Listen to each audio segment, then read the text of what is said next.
સુરતમાં રહેતા drugs peddler Jayesh મકવાણાને એમડી ડ્રગ્સ સપ્લાય કરનાર મુંબઈનો કુરિયર બોય આદિત્યની કાપોદ્રા પોલીસે ધરપકડ કરી છે.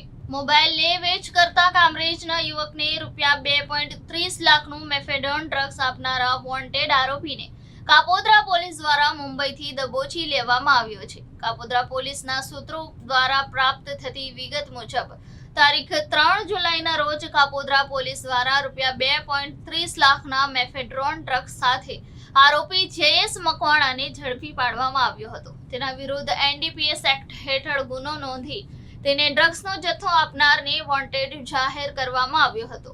પૂછપરછ દરમિયાન તેના દ્વારા કરેલી કબૂલાતને આધારે કાપોદ્રા પોલીસ દ્વારા વોન્ટેડ આરોપીને ઝડપી પાડવા માટે એક ટીમ મુંબઈ રવાના કરવામાં આવી હતી. જ્યાં રોકાણ કરવા દરમિયાન હ્યુમન સોર્સિસના આધારે કાપોદ્રા પોલીસે વોન્ટેડ આરોપી આદિત્ય દીપક જયતાપકરને દબોચી લીધો હતો.